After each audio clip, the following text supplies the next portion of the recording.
തയ എന്ന് പറയുന്ന സിനിമയുടെ ഡയറക്ടർ പ്രഭ സാറ് ലയോള കോളേജിലെ സംസ്കൃതത്തിൻ്റെ പ്രൊഫസറായിരുന്നു, HOD ആയിരുന്നു. അദ്ദേഹം തിരുവനന്തപുരംകാരനാണ്, നിവാസിയാണ്. പക്ഷേ ഒരുപാട് കാലമായിട്ട് മദ്രാസിൽ സെറ്റിൽ ചെയ്തിട്ടുള്ള ആളാണ്. അപ്പോൾ അദ്ദേഹം ഇതിന് മുന്നേ ഒരു സംസ്കൃത പടം ചെയ്തിരുന്നു. അത് കഴിഞ്ഞ് ഈ സിനിമ തയ എന്ന് പറയുന്ന സിനിമ ചെയ്യേണ്ട സന്ദർഭം വന്നപ്പോഴാണ് അത് എന്നോട് അത് ചെയ്യാമെന്ന് ചോദിക്കുകയും ഞാനത് വളരെ സന്തോഷത്തോടെ സ്വീകരിക്കുകയും ചെയ്തു.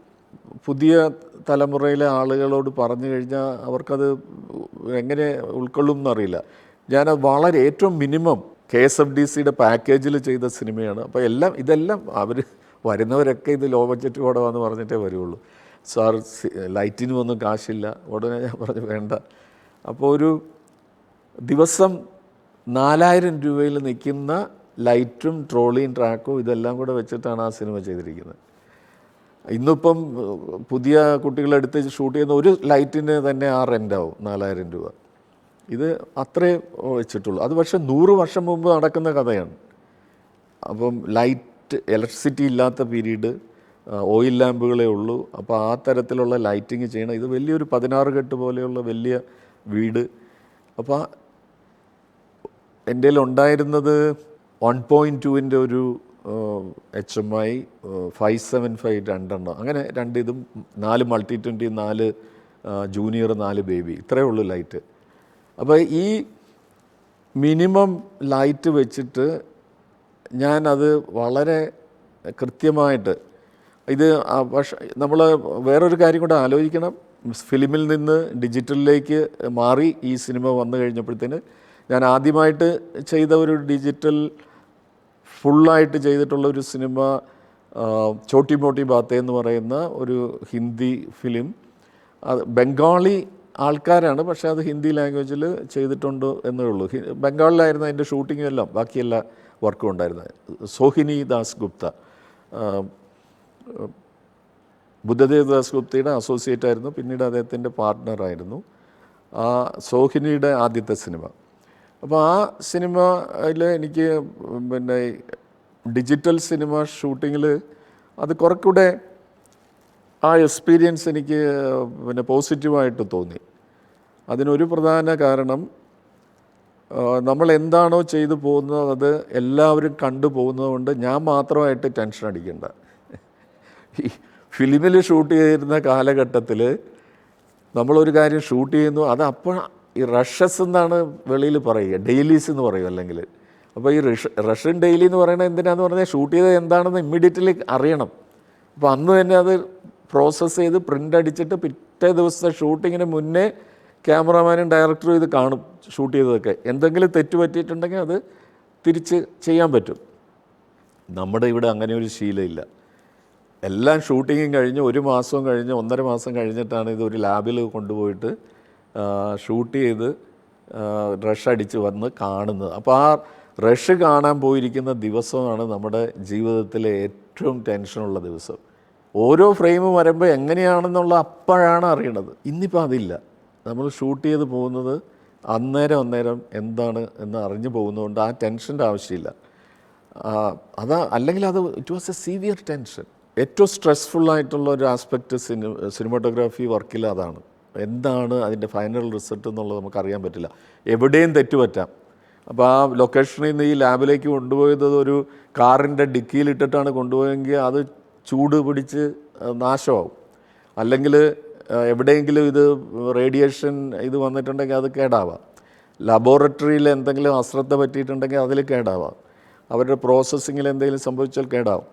എൻ്റെ ആദ്യത്തെ ഫീച്ചർ ഫിലിമിൻ്റെ റഷ് പ്രിൻ്റ് ചെയ്ത് ഞാനതിൻ്റെ റഷ് തൃശ്ശൂരെ ഒരു തിയേറ്ററിലിട്ട് കണ്ട് കഴിഞ്ഞിട്ട് ആത്മഹത്യ ചെയ്യണമെന്ന് വിചാരിച്ചു അന്ന് രാത്രിയിൽ. അത്രയ്ക്കും എനിക്ക് ഇഷ്ടപ്പെട്ടില്ല. അവരെന്നാൽ എന്നോടൊന്ന് പറഞ്ഞാൽ മതിയായിരുന്നു. ഇത് അവർ ഈ റഷസ് അല്ലേ എന്ന് പറഞ്ഞിട്ട് വെറുതെ പിന്നെ എഡിറ്ററിന് ഒരു ഇമേജ് കണ്ടാൽ മതിയല്ലോ എന്ന് വിചാരിച്ചിട്ട് അന്നൊക്കെ ഈ കള്ളക്കടത്തിൽ വരുന്ന ഫിലിം സ്റ്റോക്കുകൾ പിടിച്ചു വെച്ചിട്ട് ഒരുപാട് പഴകിയിട്ടൊക്കെ ഈ കസ്റ്റംസിൽ നിന്നൊക്കെ പുറത്ത് കിട്ടും. അതിന് യെല്ലോ സ്റ്റോക്ക് എന്ന് പറയും. അങ്ങനെയുള്ള പഴകിയ ഒരു സ്റ്റോക്കിലാണ് ഇത് അടിച്ച് കൊടുത്തു വിട്ടത്. അന്ന് ആ കാര്യം എന്നോട് പറഞ്ഞിരുന്നെങ്കിലും എനിക്ക് മനസ്സിലാക്കാം ഇത് അതുകൊണ്ടാണ് ഇതിങ്ങനെ കാണുന്നതെന്ന്. അപ്പം ഞാൻ ചെയ്തതിനെപ്പറ്റി എൻ്റെ ധാരണ മുഴുവൻ കംപ്ലീറ്റ് മാറി. ഇതെന്താണ് ചെയ്യേണ്ടതെന്നുള്ളത് എനിക്ക് മനസ്സിലാകുന്നില്ല. എങ്കിലും ഞാൻ എന്ത് തന്നെ ചെയ്തു പോകുന്നോ അതിൽ തന്നെ കണ്ടിന്യൂ ചെയ്യാൻ വേണ്ടിയിട്ട് എൻ്റെ എക്സ്പോഷർ ഇതിലും ലൈറ്റിംഗ് പാറ്റേണും ഒക്കെ ഞാൻ അത് തന്നെ തുടർന്നു. ഇത് കണ്ടെങ്കിലും പിന്നീട് അതിൻ്റെ പ്രിൻ്റൊക്കെ ഇട്ട് വന്നപ്പോഴത്തേന് തീർത്ഥം എന്ന് പറയുന്ന ഡയറക്ടർ മോഹൻ്റെ, നെടുമുടി വേണു, പല്ലവി ജോഷി അഭിനയിച്ച തീർത്ഥം എന്ന് പറയുന്ന സിനിമയാണ് എൻ്റെ ആദ്യത്തെ സിനിമ. അപ്പോൾ ആ സിനിമ കണ്ടു കഴിഞ്ഞ ആ സിനിമയുടെ ഫോട്ടോഗ്രാഫി നന്നായിരിക്കുന്നു എന്ന് പറഞ്ഞതിൽ ആദ്യത്തെ ഒരാൾ അടൂർ സാറാണ്. സോ ദാറ്റ് വാസ് ഷൂട്ട് ചെയ്തുകൊണ്ടിരിക്കുമ്പോൾ നമുക്ക് അത് മനസ്സിലായില്ല. അതാണ് ഞാൻ പറഞ്ഞത്, ഇന്നിപ്പോൾ അങ്ങനത്തെ ഒരു വിഷയമില്ല. നല്ലൊരു മോണിറ്റർ വെച്ചിട്ടുണ്ടെങ്കിൽ നമുക്കറിയാം എന്താണ് വന്നതെന്ന് അറിഞ്ഞ് ഷൂട്ട് ചെയ്യാൻ പറ്റും. മണിച്ചിത്രത്താഴ് ഇപ്പോൾ റിലീസ് ചെയ്തു, ഇപ്പോൾ 2 ദിവസമായി തോന്നുന്നു. അപ്പോൾ തീർച്ചയായിട്ടും അതിൻ്റെ ഏറ്റവും സ്ട്രോങ് ആയിട്ടുള്ള എലമെൻറ്റ് ആ സിനിമയിലെ സ്ക്രിപ്റ്റ് തന്നെയാണ്. മധുമുട്ടം അദ്ദേഹത്തിൻ്റെ സ്ക്രിപ്റ്റ് വളരെ ശക്തമായതുകൊണ്ട് കൂടിയാണ് ഒരുപക്ഷെ പലർക്കും അറിയാൻ പാടില്ലാത്ത മാതിരി 5 സംവിധായകരും 5ഓളം ക്യാമറമാന്മാരും ഒരുമിച്ച് വർക്ക് ചെയ്തിട്ടുള്ളൊരു സിനിമയാണ്. അപ്പോൾ അതിൽ പാച്ചിക്ക, ഫാസിലുണ്ട്, പ്രിയദർശനുണ്ട്, സിദ്ദിഖ് ലാലുണ്ട്, സിബി മലയിലുണ്ട്. അപ്പോൾ അതിലെ തമാശ രംഗങ്ങൾ കൂടുതലും സിദ്ദിഖ് ലാലാണ് ഷൂട്ട് ചെയ്തിരിക്കുന്നത്. 2-3 ഒരു സോങ്, ഒരു അതിൻ്റെ ഈ എന്താ പറയണ്ടേ, ഗോസ്റ്റ് അല്ലെങ്കിൽ അത് വരുന്നതും അങ്ങനെയൊക്കെയുള്ള സീനുകൾ പ്രിയദർശൻ കുറേ ഷൂട്ട് ചെയ്തിട്ടുണ്ട്. ഇയാളുടെ ചെറുപ്പകാലവും എന്താ പറയണ്ടേ, നൊസ്റ്റാൾജി കലർന്ന പല രംഗങ്ങളും അത് സിബിമലയിൽ ഷൂട്ട് ചെയ്തതാണ്. അപ്പോൾ ഇതിൽ ഈ സിനിമയിൽ തന്നെ സിബിമലയിലിൻ്റെ കൂടെയും പ്രിയദർശൻ്റെ കൂടെയും ഞാൻ മുഴുവൻ സീനുകൾ ഷൂട്ട് ചെയ്തു. ഫാസിലിൻ്റെ കൂടെയും 2-3 സീനുകൾ ആ സിനിമയിൽ ഷൂട്ട് ചെയ്തു. അപ്പോൾ ഒരു സിനിമയിൽ തന്നെ 3 ഡയറക്ടർമാരുടെ കൂടെ വർക്ക് ചെയ്തു. പക്ഷേ ഇവരെല്ലാം അങ്ങനെ ചെയ്യാൻ സാധിച്ചത് എന്താണെന്ന് പറഞ്ഞാൽ ഈ ഫാസിലിൻ്റെ ശിഷ്യന്മാരായിരുന്നു ഇവരെല്ലാം. അപ്പം പാച്ചിക്ക് എന്താണ് ചെയ്യാൻ ആഗ്രഹിക്കുന്നതെന്നുള്ളത് അവർക്കറിയാം. അപ്പോൾ അതനുസരിച്ചിട്ടാണ് അവരും ആ മിസൻസിനെ ക്രമീകരിച്ചിട്ടുള്ളത്. ടെക്നിക്കൽ സൈഡിൽ ക്യാമറമാന്മാരെന്നുള്ള രീതിയിൽ നമുക്കെല്ലാം ഓരോ രീതികളുണ്ട്, നമ്മുടേതായിട്ടുള്ളൊരു സ്റ്റൈലുണ്ട്. പക്ഷേ ഒരു കോമൺ ഫാക്ടറിലേക്ക് വെച്ച് ചെയ്യുമ്പോഴത്തേന് അതിൽ വേണുവിൻ്റെ ശിഷ്യനായിട്ട് നിന്ന് പഠിച്ചതാണ് ഞാൻ. അപ്പോൾ എനിക്ക് വേണു എങ്ങനെയാണ് ചെയ്യേണ്ടതെന്നുള്ളത് അറിയാം. ഒരുപക്ഷെ അതേമാതിരി ആയിരിക്കില്ല എൻ്റെ പ്രാക്ടീസ് ചെയ്യുന്ന അങ്ങനെ ആയിരിക്കില്ല. പക്ഷേ അതുകൊണ്ട് അതിലുള്ള ചെറിയ വ്യത്യാസങ്ങളൊന്നും മനസ്സിലാകാതെ തന്നെ അതിൻ്റെ ഇമോഷണൽ കണ്ടൻറ്റ്, അതിൻ്റെ ഡ്രമാറ്റിക് കണ്ടൻറ്റ് തീവ്രമായതുകൊണ്ട് ഈ ഫോട്ടോഗ്രാഫിയൊക്കെ അതിൽ ചേർന്ന് പോയി. അപ്പോൾ അത് എനിക്ക് പക്ഷേ ആ സിനിമയിൽ ഇത്തരത്തിലുള്ള ടെക്നിക്കൽ അല്ലെങ്കിൽ അതിൻ്റെ പ്രൊഡക്ഷൻ ആസ്പെക്ട്സിനെ കുറിച്ചുള്ള ഇത് പറയുമ്പോൾ അതിൻ്റെ ഏറ്റവും ഒടുവിലത്തെ ദിവസം മോഹൻലാലിന് അമേരിക്കയിലേക്ക് പോകണം പിറ്റേ ദിവസം. അപ്പോൾ അന്നൊരു സീൻ എടുത്ത് തീർക്കണം. അപ്പോൾ ആ സീൻ തീർന്നില്ലെങ്കിൽ അത് ബാക്കിയാവും. അപ്പോൾ പെട്ടെന്ന് രാത്രി 12 മണിയായപ്പോഴത്തേന് വലിയ മഴ പെയ്തു. അപ്പോൾ മഴ പെയ്തപ്പോൾ എല്ലാവരും ഇത് എടുത്ത് മാറ്റി, ലൈറ്റൊക്കെ എടുത്ത് മാറ്റി, ഔട്ട്ഡോർ ഷൂട്ടിങ് മാറ്റിയിട്ട് മഴ പോട്ടെ എന്ന് പറഞ്ഞിരിക്കുമ്പോഴത്തേന് 2.5 മണിക്കൂർ 3 മണിക്കൂർ എടുത്തു മഴ നിൽക്കാൻ. അപ്പോൾ അത് മഴ നീർന്നു കഴിഞ്ഞപ്പോഴത്തേന് എന്താ നമുക്ക് തുടങ്ങാമോ എന്ന് ചോദിച്ചപ്പോൾ ലൈറ്റ്മാൻ പറഞ്ഞു നമുക്ക് എല്ലാം തുടച്ചൊക്കെ വെക്കാം എന്ന് പറഞ്ഞിട്ട് അവരെ കേബിളും ബോർഡും ഒക്കെ തുടച്ചിട്ട് കൊണ്ടുവച്ചു.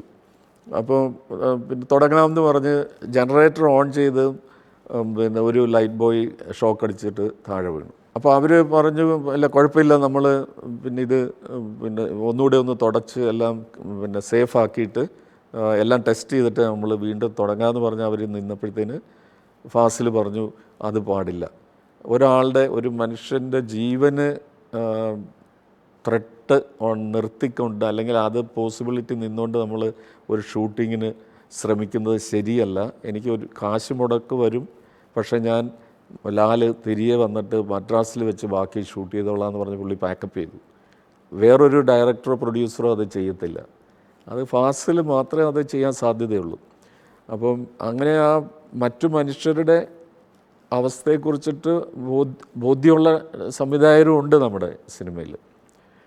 പൊതുവേ പറയുമ്പം അങ്ങനെയല്ല എന്ന് തോന്നിയേക്കാമെങ്കിലും ഒരുപാട് പേര് അങ്ങനെയുണ്ട്. So that was my best experience and I saluted him because that was a brave decision. You're watching Media Village Television. If you enjoyed this video, don't forget to like, share and subscribe.